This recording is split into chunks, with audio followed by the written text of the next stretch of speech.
ओम शांति। आज 26 जनवरी 2022 है और आज प्यारे बाबा के साकार रूप से चले हुए मधुर महावाक्यों को स्पष्ट करेंगी आदरणीय आशा दीदी। ओम शांति दीदी। ओम शांति। बाबा ने कहा, मीठे बच्चे, संगम पर तुम्हें बेहद का बाप मिला है। तुम आपस में भाई बहन हो, तुम्हें बाप से वर्षा लेना है।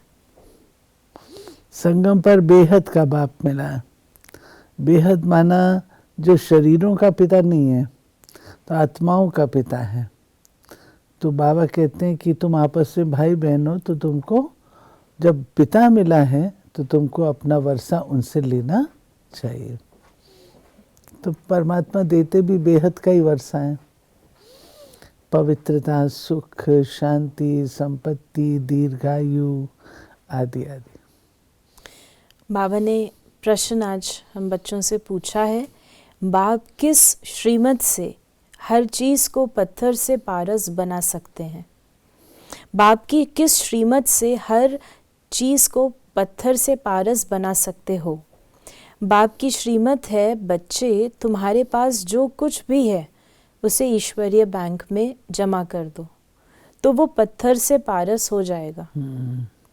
बाबा तो देने वाला है, वो तुमसे कुछ भी लेता नहीं, लेकिन तुम्हारे पास जो भी एक्स्ट्रा है उसको सफल करो। किसी से कर्जा आदि नहीं लेना है।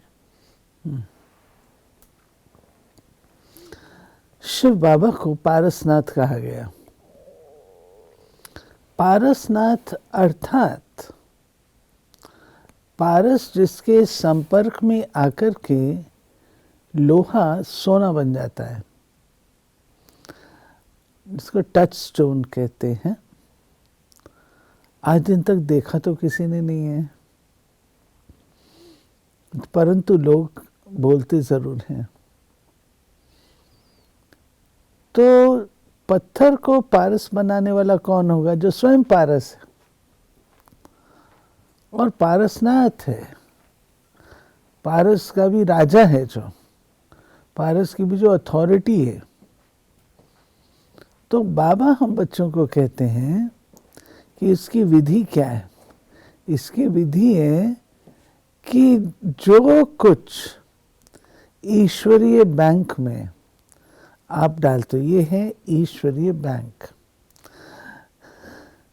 जो शिव बाबा का स्थान है, जहाँ हमारी पालना होती है, जहाँ हम पढ़ते हैं, जहाँ से हम स्पिरिचुअल सस्टेनेंस लेते हैं, जहाँ से हमारा पूरा कल्प का भाग्य बनता है, तो बाबा कहते हैं उसके निमित्त आप कुछ भी करते हैं।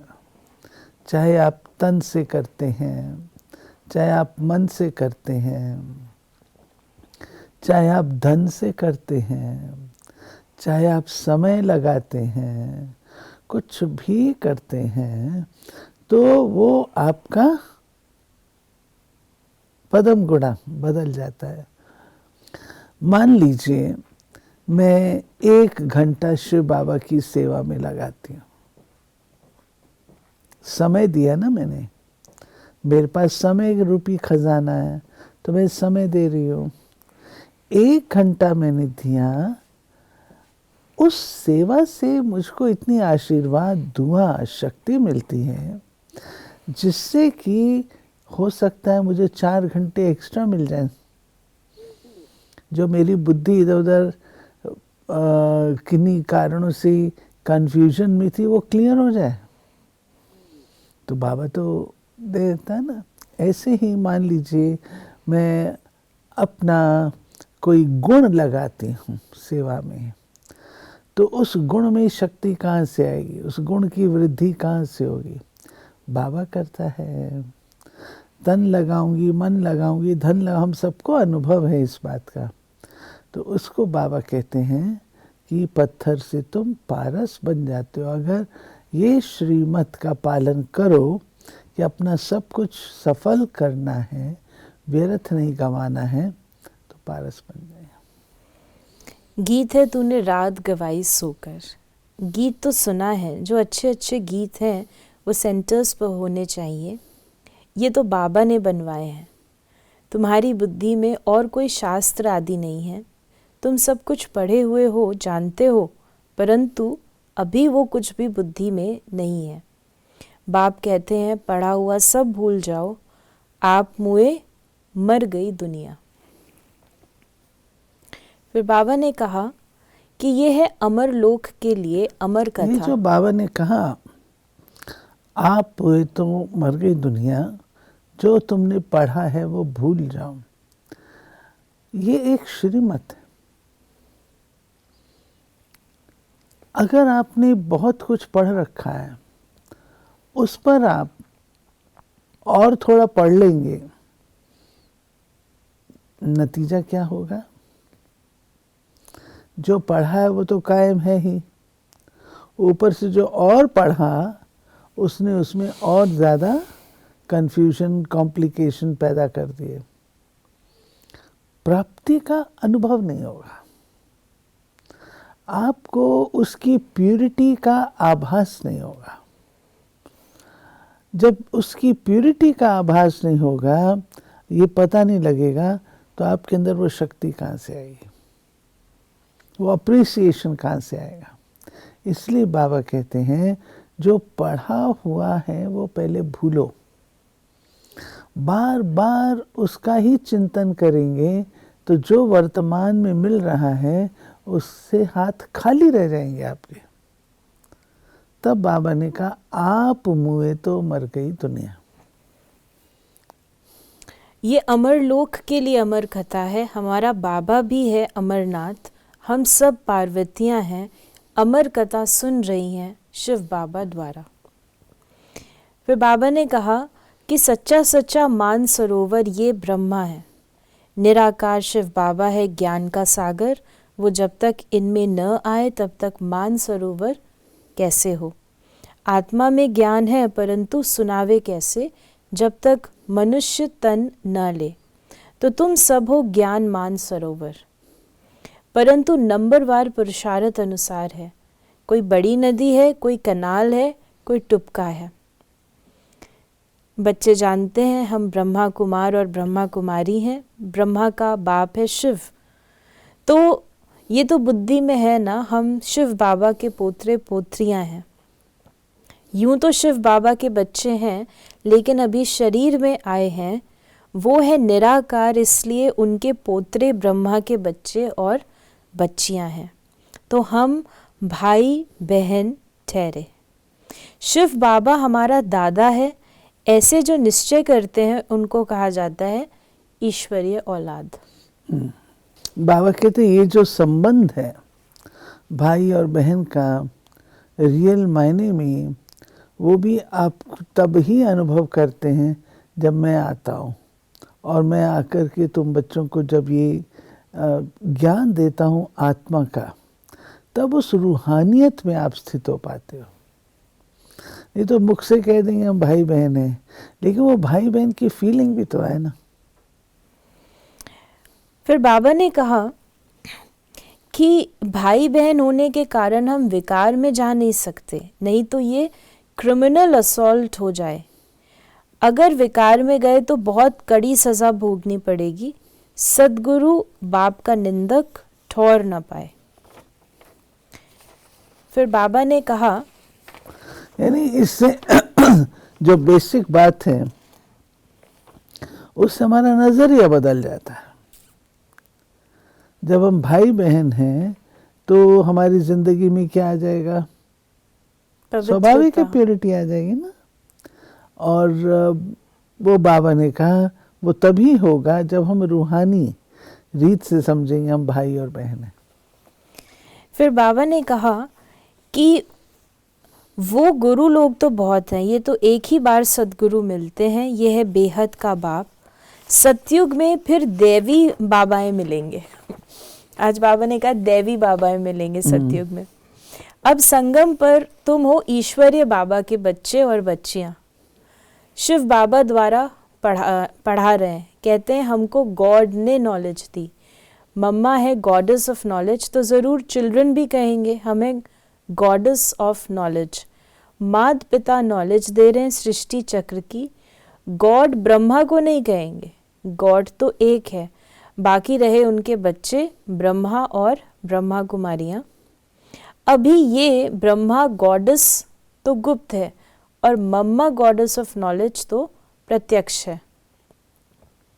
वास्तव में बच्चे तो तुम ब्रह्मा के ठहरे ना।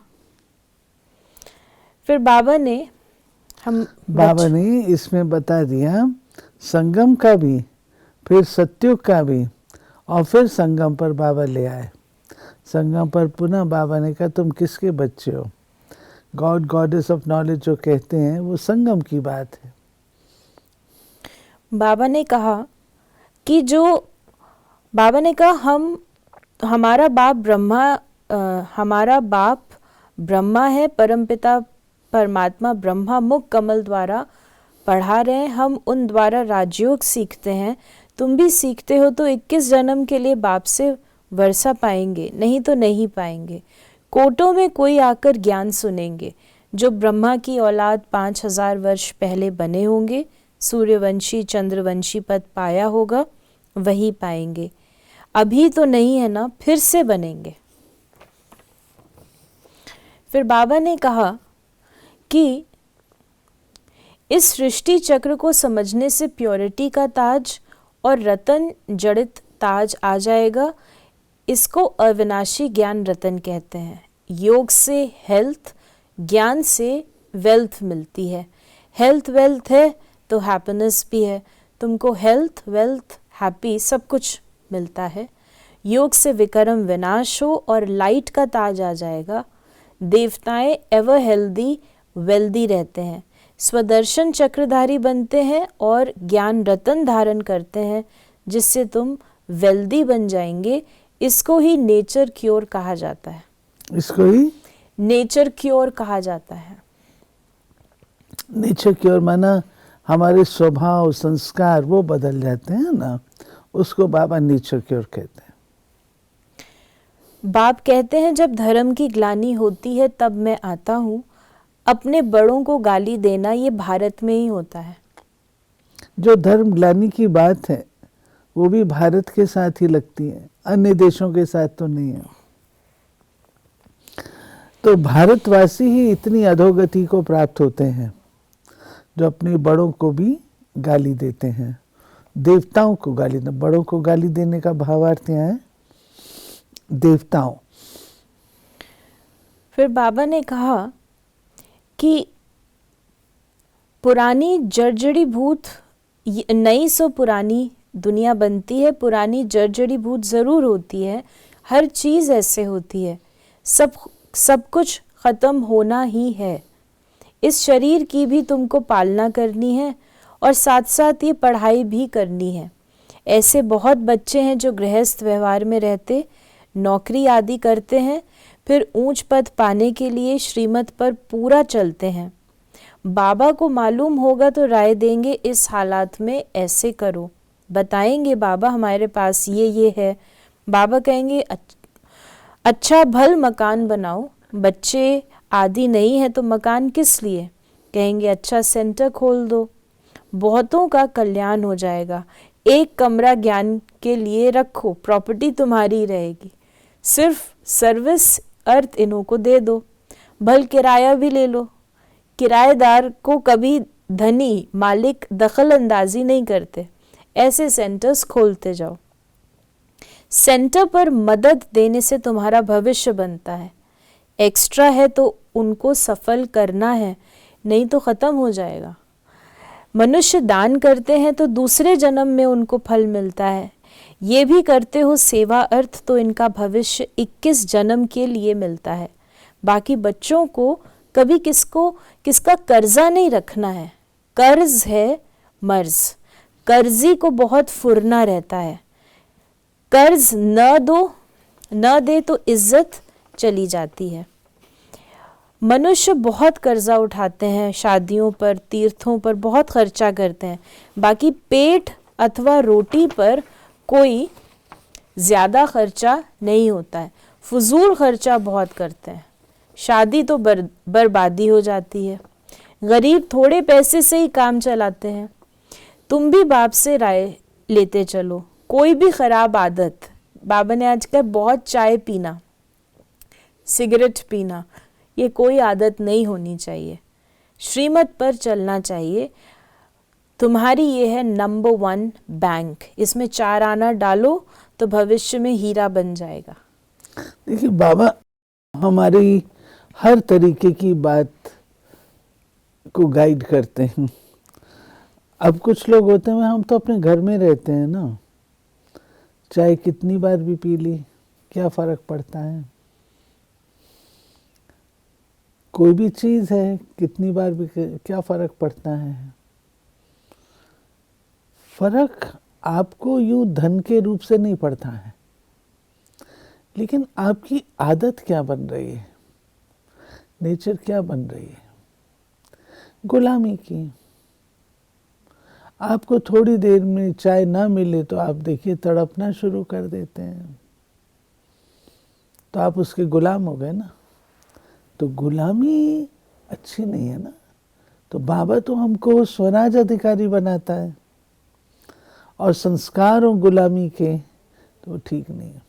हमारे यज्ञ में भी सिस्टम है, यज्ञ में हमारे सिस्टम है।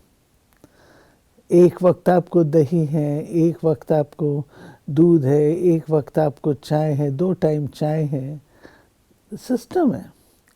लेकिन कोई इसको उल्लंघन करके एक्स्ट्रा करे तो बाबा तो ज़रूर इशारा देगा। फिर हर एक आत्मा का अपना अपना है। आज बाबा ने वरदान दिया, मेरे को तेरे में परिवर्तन कर सर्व आकर्षण मुक्त बनने वाले डबल लाइट भव। लौकिक संबंधों में सेवा करते हुए सदा यही स्मृति रहे कि ये मेरे नहीं हैं, सभी बाप के बच्चे हैं। बाप ने इनकी सेवा अर्थ हमें निमित्त बनाया है। घर में नहीं रहते लेकिन सेवा स्थान पर रहते हैं। मेरा सब तेरा हो गया, शरीर भी मेरा नहीं, मेरे में ही आकर्षण होती है। जब मेरा समाप्त हो जाता है तब मन बुद्धि को कोई भी अपनी तरफ खींच नहीं सकता। ब्राह्मण जीवन में मेरे को तेरे में बदलने वाले ही डबल लाइट रह सकते हैं। और स्लोगन है, विघ्न प्रूफ बनने के लिए दुआओं का खजाना जमा करो। दुआएं एक ऐसी चीज़ है जो हमको कठिनाई से पार कर देती हैं। कोई कार्य होते हैं जो हम स्वयं कर लेते हैं, कोई ऐसे होते हैं जो औरों की मदद से होते हैं। जहाँ आप अकेले हैं, बिल्कुल कोई और साथ नहीं है, वहाँ जो चीज़ आपको साथ देगी वो है आपकी दुआएं, जो आपने कमाई हुई हैं, उनसे पार हो जाते हैं। इसलिए बाबा कहते हैं दुआएं कमाओ। तो ये थे बाबा के आज के महावाक्यों का स्पष्टीकरण। यदि आपके मन में कोई सवाल है तो उसे 8826599309 पर भेज सकते हैं, और इन प्रश्नों का उत्तर हम प्रश्नोत्तरी कार्यक्रम में देने का प्रयास अवश्य करेंगे। ओम शांति।